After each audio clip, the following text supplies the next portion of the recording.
peuple. Et l'ascension est donc le jour idéal pour monter, nous aussi, sur un clocher, un lieu haut. Le fait que le Christ est monté visiblement devant ses apôtres, c'était pour manifester que lui-même est entré par sa résurrection dans la gloire de Dieu. Il veut nous montrer, entre autres, que nous avons à placer le Seigneur en premier dans nos vies, à la première place. Tout découle de son amour. Et nous avons aussi à considérer que dans la vie, il nous faut prendre de la hauteur. Il faut essayer, oui, d'embrasser le monde, de regarder le monde dans l'amour de Dieu, l'amour de Jésus-Christ. Et puis, du ciel, nous attendons aussi la venue de l'Esprit Saint. Nous entrons aujourd'hui dans les 10 jours qui nous préparent à cette venue qui sera célébrée avec le peuple, certainement, le jour de la Pentecôte, dans 10 jours donc. Alors nous invoquons, oui, l'Esprit Saint aussi sur notre humanité. Cette humanité que Jésus emmène avec lui au ciel. Nous sommes déjà ressuscités par notre baptême, nous sommes déjà un peu au ciel. Et il nous faut encore marcher vers cette hauteur céleste et divine et glorieuse. La prière par une oraison, l'oraison qui est prévue en temps de pandémie. Au nom du Père et du Fils et du Saint-Esprit. Amen. Seigneur Dieu, en tout danger, tu es notre refuge, et c'est vers toi que, dans la détresse, nous nous tournons. Nous te prions avec foi. Regarde avec compassion ceux qui sont dans la peine. Accorde à ceux qui sont morts le repos éternel. Le réconfort à ceux qui sont en deuil. Aux malades, la guérison. La paix aux mourants. La force au personnel soignant. La sagesse à ceux qui nous gouvernent. Et à tous, le courage de progresser dans l'amour. Ainsi pourrons-nous ensemble rendre gloire à ton saint nom, par Jésus-Christ, ton Fils, notre Seigneur, qui vit et règne avec toi dans l'unité du Saint-Esprit, Dieu pour les siècles des siècles.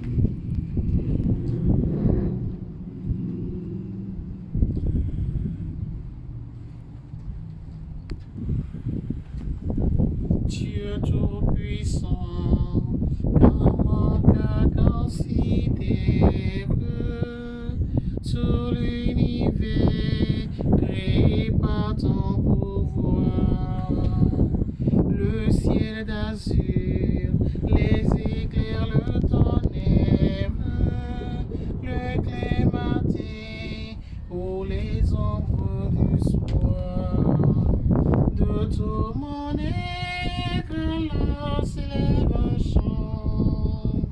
Dieu Tout-Puissant, que tu es grand, de tout mon être là s'élève un chant.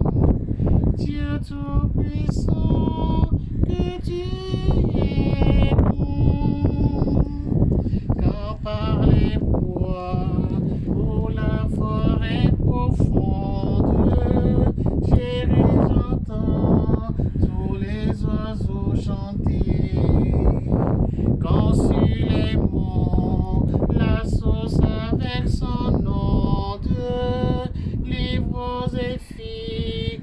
mon chant doré léger.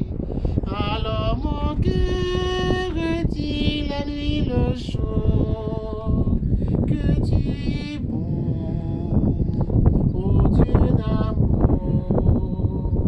Alors mon cœur dit la nuit le jour que tu es bon, ô Dieu d'amour.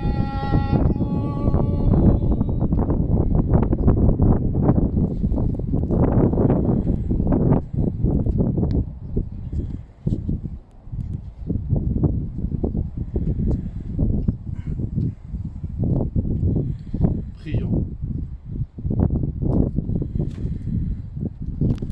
Dieu qui élève le Christ au-dessus de tout, ouvre-nous à la joie et à l'action de grâce, car l'ascension de ton Fils est déjà notre victoire. Nous sommes les membres de son corps. Il nous a précédés dans la gloire auprès de toi, et c'est là que nous vivons en espérance. Par Jésus-Christ, ton Fils, notre Seigneur et notre Dieu, qui règne avec toi et le Saint-Esprit, maintenant et pour les siècles des siècles. Amen. Tanto verbo sacramento, veneremo noi, per canticum documentum, novoce d'abitui, reste fide supplementum, sensum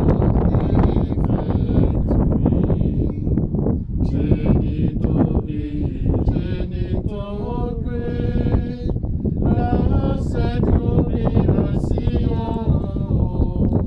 salus honor vitus conque, sit et benedictio,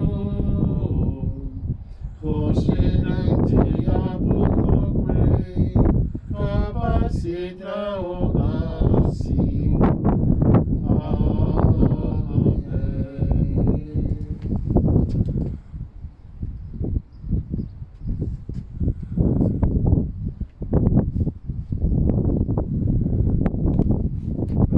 Maintenant, le Saint-Sacrement va redescendre au tabernacle et nous prenons un petit temps aussi pour commenter le paysage que nous voyons autour.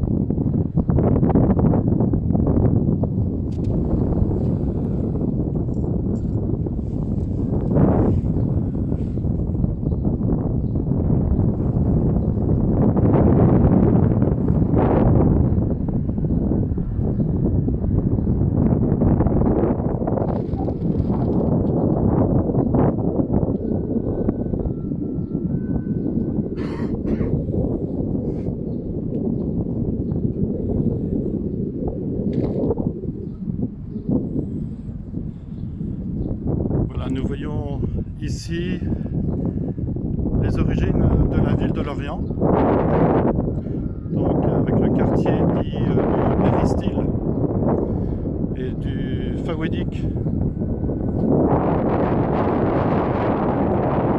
Un grand bâtiment ici, et par derrière se trouve la première origine de Lorient. Plus tard, ont été construits des remparts autour de l'intramuros. Et ces remparts étaient bordés d'eau. On aperçoit tout au fond l'île de Belle-Île, plus à gauche la presqu'île de Quiberon, devant laquelle on aperçoit le clocher de Locmiquélic. Et l'autre clocher un peu plus à droite, c'est bien sûr celui de Port-Louis, appelé Blavet, avant la Révolution. C'est à Port-Louis que se trouve la citadelle, dans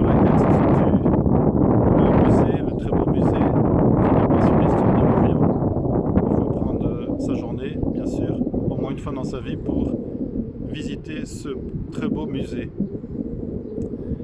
En face, eh bien, il y a la Morplage. On aperçoit peut-être le clocher également, ainsi que plus au loin l'île de Groix. Et devant la Morplage, peut-être apercevez-vous l'église de Sainte-Anne d'Arvor. Devant l'église de Sainte-Anne d'Arvor, on aperçoit l'ancienne chapelle du lycée Saint-Louis.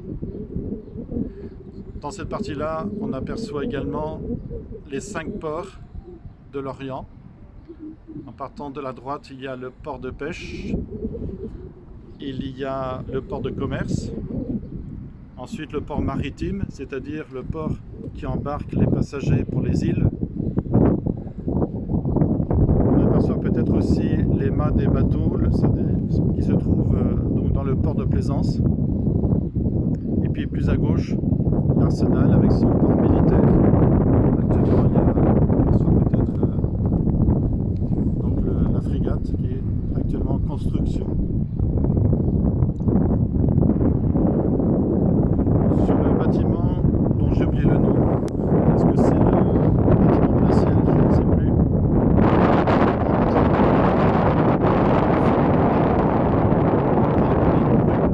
Qui monte de manière verticale et qui symbolise l'emplacement de l'ancien clocher de l'ancienne église Saint-Louis. C'est là en effet que l'église Saint-Louis se trouvait initialement, au cœur de la première ville.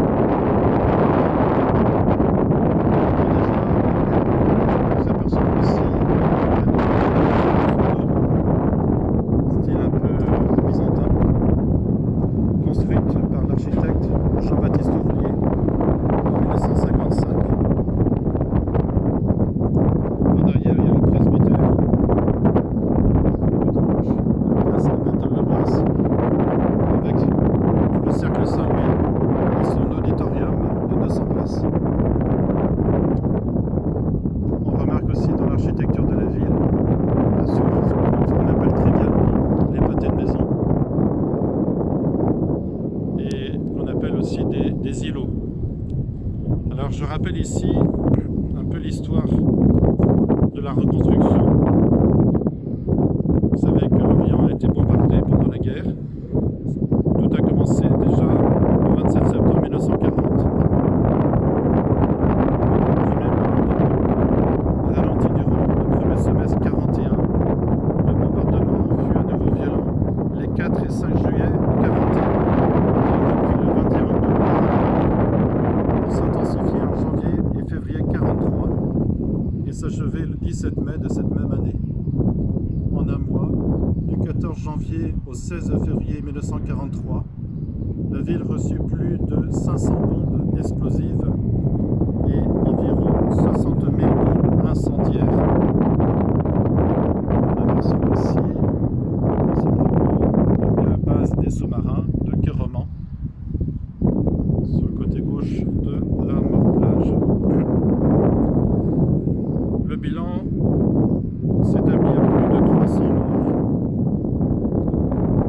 Sur 5000 immeubles, 3500 sont totalement anéantis, la plupart des autres inhabitables. L'intramuros est détruit à 90%, les autres quartiers à 50%.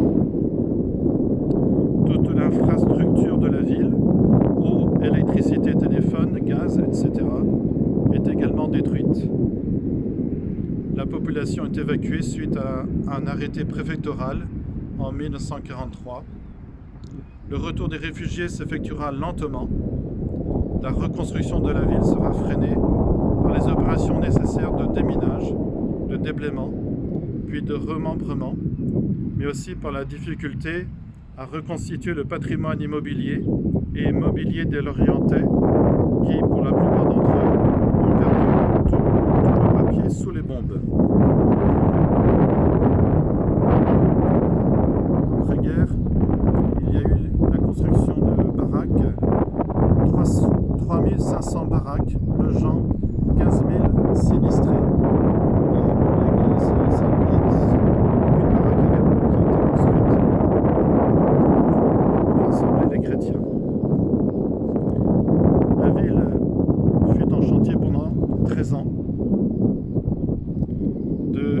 1949 à 1962. Du fait du système de financement de l'époque, la construction des îlots ne put dépasser le rythme de 2 îlots ou pâtés de maison chaque année. Chaque îlot a une unité architecturale, mais aussi sa personnalité, d'où la grande variété de l'architecture du centre-ville.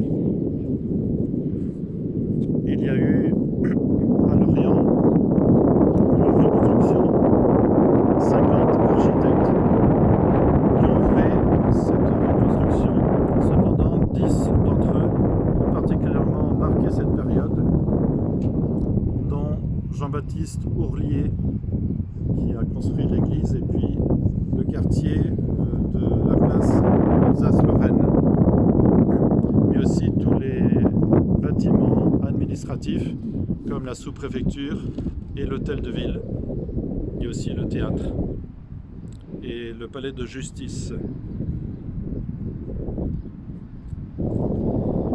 Là, vous voyez que les îlots, eh bien, gardent une certaine unité, mais voilà, il n'y a pas d'unité, disons, architecturale pour toute la ville. C'est 50 architectes qui ont œuvré ici, un peu différemment, dans un style très moderne des années 50 et 60. On va passer sur un autre côté.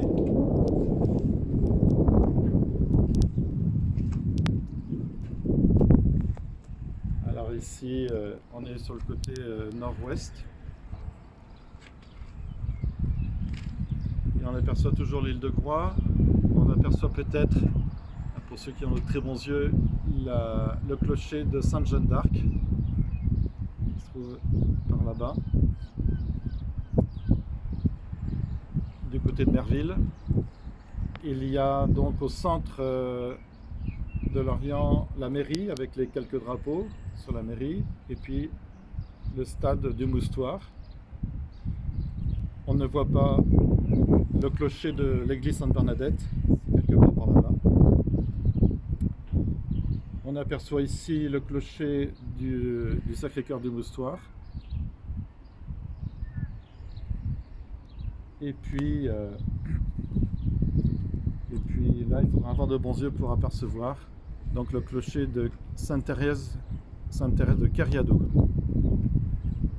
Donc nous voici au-dessus de la place Alsace-Lorraine, sur laquelle se trouve un abri anti-bombe que l'on peut toujours visiter, montrer, et toujours possible.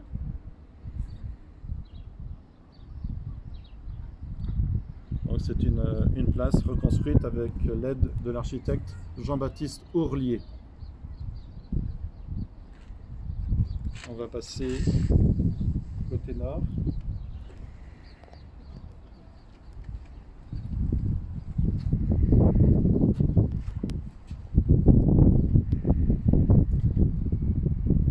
Voilà, là il y a peut-être moins de choses à commenter. On aperçoit l'église Saint-Christophe qui est rentrée. Et puis le bois du château qui doit se trouver dans les immeubles là-bas, au fond. Dans ce quartier du bois du château, on compte 4 ou 5 000 habitants. Ce serait l'un des quartiers les plus pauvres de Bretagne sur le plan des revenus par famille. On aperçoit donc cette partie où se situe un château. Il y avait donc un bois pour le château, une chapelle qui existe toujours, la chapelle Saint-Christophe, sur le bord du Scorff, et donc le Scorff.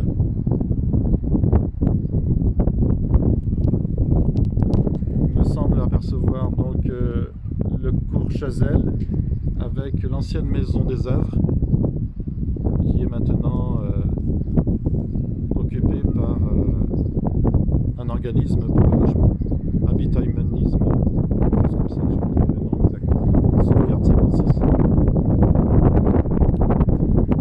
On va passer alors, de l'autre côté du Scorff, on aperçoit peut-être l'église de Notre-Dame-du-Pont et son clocher très rectangulaire. Et nous passons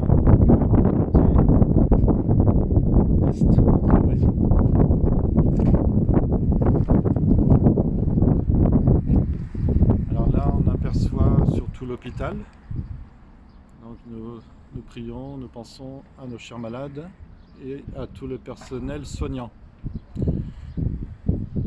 Au-delà du SCORF, vous voyez aussi l'Arsenal, appelé maintenant Naval Group, puis tout le quartier des commandos marines, avec une petite base de sous-marins de la guerre.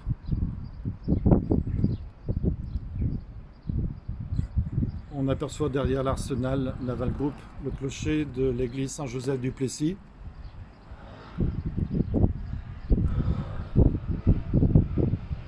Avec toute la ville qui s'étend, la grande ville de Lanester qui doit être, je pense, la 3e ville du Morbihan. La 4e étant Plémeur et la 2e Vannes. Et puis il y a la cité Allende par ici, maison des associations.